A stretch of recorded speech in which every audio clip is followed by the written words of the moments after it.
Welcome to honest talk. Actually this Sunday मैं एक seminar में कुछ क्लैट एस्पिरेंट्स से बात कर रहा था।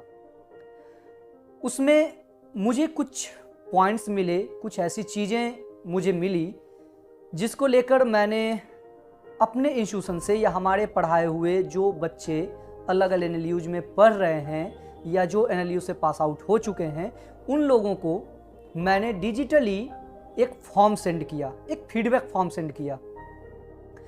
उसमें मैंने उन लोगों से पूछा था कि जब वो क्लैट का प्रिपरेशन कर रहे थे तो उन्हें किन किन परेशानियों का सामना करना पड़ रहा था, और उनसे मैं ये जानने की कोशिश कर रहा था कि कौन सी ऐसी चीज़ें थी जिसका उनके प्रिपरेशन पे निगेटिव इम्पैक्ट आ रहा था। ये सारे उन्हीं के फीडबैक्स हैं जिनको मैंने प्रिंट करके मैंने प्रॉपर एनालाइज किया, और उस एनालिसिस में टोटल 10 पॉइंट मैंने कंसीडर करी है, जिसके बेसिस पे आगे आज के ऑनेस्ट टॉक में मैं पूरी बात करूंगा आप लोगों से।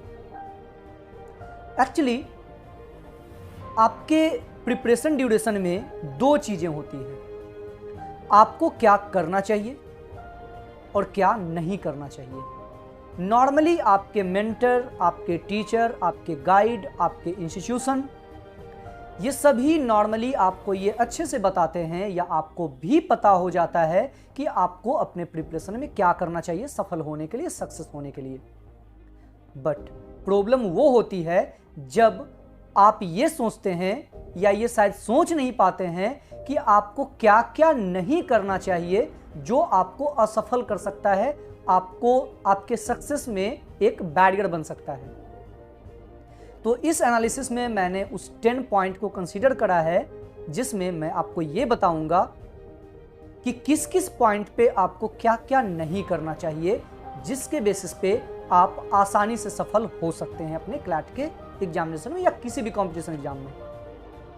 पहली बात जो मोस्ट प्रोबेबली स्टूडेंट हमसे पूछते हैं, और वो है सिलेबस। सिलेबस का इशू एक बहुत बड़ा इशू है। पहला पॉइंट है सिलेबस। नॉर्मली क्लैट 2020, 2021 दोनों का सिलेबस जो कंसोर्शियम आपको देता है, उसके सैंपल पेपर और दोनों ईयर के क्वेश्चन पेपर, जब आप सारी चीज़ों को कंपेयर करेंगे तो आपको एक प्रॉपर सिलेबस मिलेगा। नॉर्मली आपको मेन सिलेबस मिलेगा कंसोर्शियम के वेबसाइट पे, जो क्लैट कंसोर्शियम आपको प्रोवाइड करवाती है। सबसे पहले आप सिलेबस के लिए परेशान मत होइए। आपको क्या नहीं करना चाहिए, इसके लिए आपको सिर्फ करंट ईयर के क्वेश्चन पेपर को देखकर प्रैक्टिस नहीं करनी चाहिए, स्ट्रैटेजी और प्रिपरेशन नहीं करना चाहिए। अगर आप ऐसा करेंगे तो हो सकता है कि अगले साल 2022 में, 2023 में आपके एग्जामिनेशन के पैटर्न में, क्वेश्चन के पैटर्न में चेंजेस आ जाए, टाइप ऑफ क्वेश्चंस आपके बदल जाएं। क्योंकि आप जब 2020 के क्वेश्चन पेपर, 2021 के क्वेश्चन पेपर देखेंगे तो सिलेबस सेम है, बट दोनों साइड, दोनों ईयर के क्वेश्चन पेपर में डिफरेंस है। तो आपको अपने सिलेबस को करना चाहिए, ना कि करंट ईयर के क्वेश्चन पेपर के अकॉर्डिंग प्रिपरेशन करनी चाहिए। पहली बात।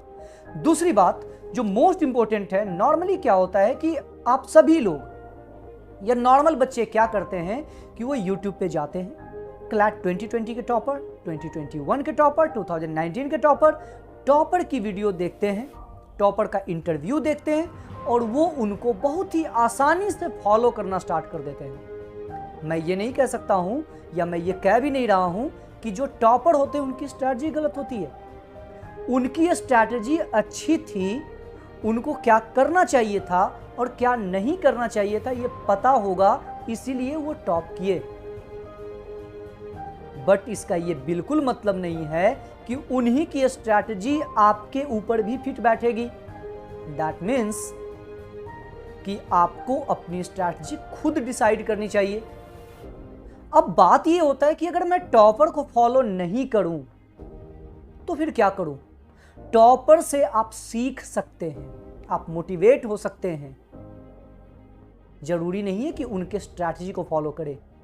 आपको एक प्रॉपर गाइडेंस की जरूरत होगी, जो आपके कोई मेंटर होंगे, आपके कोई गाइड होंगे, आपके कोई टीचर होंगे, या आपका कोई इंस्टीट्यूशन होगा जहां आप पढ़ रहे होंगे या आप पढ़ेंगे।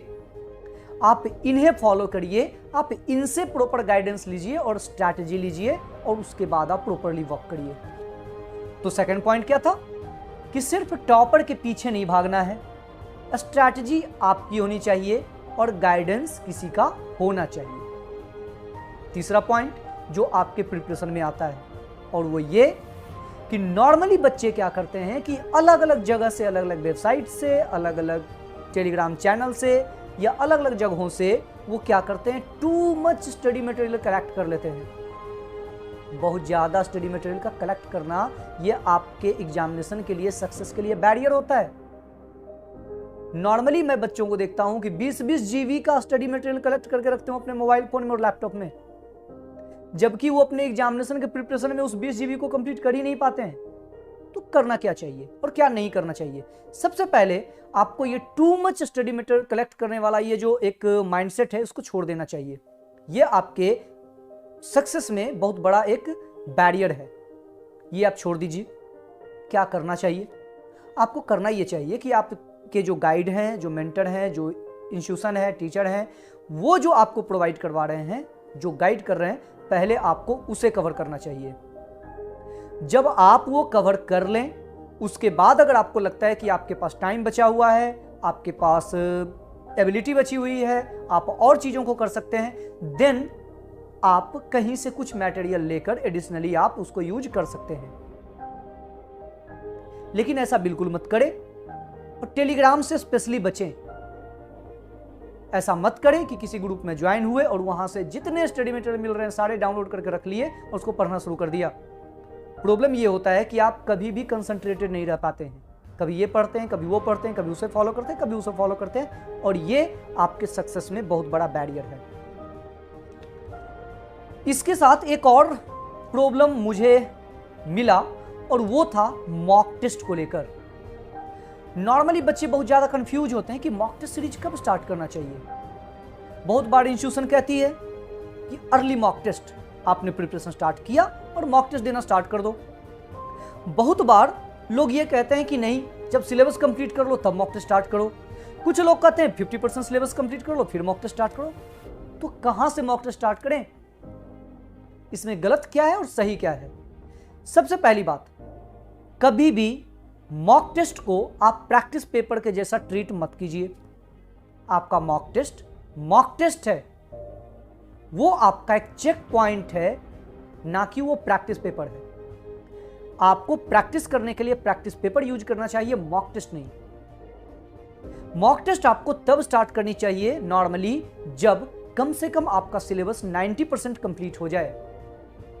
आप अगर स्टार्टिंग से, यानी कि अपने अर्ली प्रिपरेशन डेज से ही अगर मॉक टेस्ट सीरीज आप स्टार्ट कर देते हो, इसका यह मतलब होता है कि आपने अभी स्विमिंग सीखी नहीं है और आप समुद्र में उतर गए स्विमिंग की प्रैक्टिस करने के लिए कि आपको स्विमिंग आती है या नहीं, कितनी आती है। आप डूब जाएंगे, आप खो जाएंगे। इट मीन्स मे बी आपके रिजल्ट नहीं आ पाए। डिमोटिवेट मत होइए। ये कुछ ऐसे पॉइंट्स हैं जो आपको नहीं करने चाहिए। क्या करना चाहिए वो आपको अच्छे से पता है, नहीं करना चाहिए मैं वो बता रहा हूं आपको। तो अर्ली मॉक टेस्ट से थोड़ा सा बचिए। मॉक टेस्ट आपको तब देना चाहिए जब आपके सिलेबस कंप्लीट हो एटलीस्ट 90%। अब एक सबसे बड़ा प्रॉब्लम होता है डिजिटल ग्रुप स्टडी। अब आपके माइंड में आ रहा होगा ये डिजिटल ग्रुप स्टडी क्या है। नॉर्मली पहले टाइम में क्या होता था कि बहुत सारे बच्चे एक साथ बैठते थे और ग्रुप स्टडी करते थे। उसके कुछ पॉजिटिव रिजल्टेंट भी होता था, कुछ निगेटिव भी होता था, डिपेंड करता था पर्टिकुलर स्टूडेंट के ऊपर। बट ग्रुप स्टडी का जो अब डिजिटल हो गया, यानी कि आप टेलीग्राम पे जाते हैं और ग्रुप स्टडी करना शुरू करते हैं, आप व्हाट्सएप पे ग्रुप बना लेते हैं, स्टडी करना शुरू करते हैं। मेरा मानना है डिजिटल ग्रुप स्टडी से बचिए। वो आपका टाइम बिना मतलब का कंज्यूम करता है और इसके साथ साथ वो आपको डिस्ट्रैक्ट करता है बहुत ज्यादा। बहुत सारी चीजें वहां पे दिखेंगी जो आपको डिस्ट्रैक्ट करेगा। तो आपको डिजिटल ग्रुप स्टडी से बचना चाहिए। आपको पढ़ाई खुद करनी है और पढ़ाएंगे आपके टीचर या गाइड करेंगे आपके टीचर या मेंटर। तो पढ़िए आप और गाइडेंस आप अपने गाइड से या मेंटर से या टीचर से लीजिए। डिजिटल ग्रुप स्टडी में वही लोग होते हैं जो आप ही के एज के हैं और आप ही के लेवल के हैं, तो वहां से थोड़ा सा बचिए। डिजिटल ग्रुप स्टडी सुटेबल नहीं होता है। आप उन लोगों के साथ बैठकर पढ़ाई कर रहे होते हैं जिनको आप जानते ही नहीं हैं। छठा पॉइंट है यूट्यूब स्टडी। क्या यूट्यूब पे पढ़ाई करना सुटेबल है? इसका दो आंसर हो सकता है, यस और नो। जिस वे में आप पढ़ाई करते हैं शायद वो सुटेबल नहीं है यूट्यूब पे, तो फिर किया क्या जा सकता है? किया यह जा सकता है कि आपको यूट्यूब से अगर कुछ चीजें पढ़नी है तो आपको क्या करना चाहिए? आपको पर्टिकुलर चैनल को, पर्टिकुलर टीचर को आपको एक सप्ताह अलग अलग जगहों पे देना चाहिए टाइम, और जज करना चाहिए कि क्या आपको समझ में आ रहा है, किनका लेक्चर समझ में आ रहा है और किनका नहीं। जिनका समझ में आ रहा है उनका कंटिन्यू करिए और बाकी को डिसकंटिन्यू कर दीजिए। कभी भी टू मच चैनल को फॉलो मत करिए।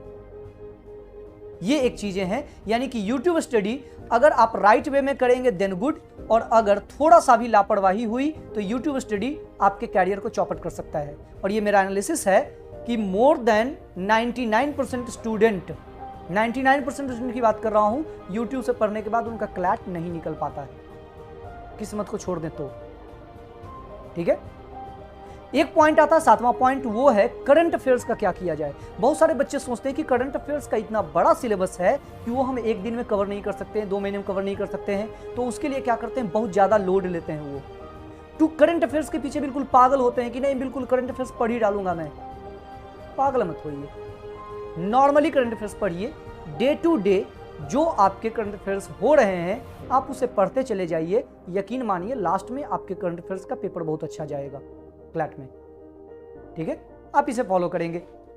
एक पॉइंट मुझे मिला था आप लोगों का, और वो था न्यूज़पेपर करना सुटेबल है या नहीं, न्यूज़पेपर का क्या इंपैक्ट है। न्यूज़पेपर का इंपैक्ट आपके प्रिपरेशन में बहुत ज्यादा है। न्यूज़पेपर 3 पॉइंट ऑफ व्यू से बेटर हो सकता है। पहला, आपकी अंडरस्टैंडिंग बढ़ाने के लिए। मैं रीडिंग की बात नहीं कर रहा हूं, मैं अंडरस्टैंडिंग की बात कर रहा हूं। आप जितना ज्यादा पढ़ेंगे आपकी अंडरस्टैंडिंग अलग अलग टॉपिक पे उतना ज्यादा बढ़ेगी।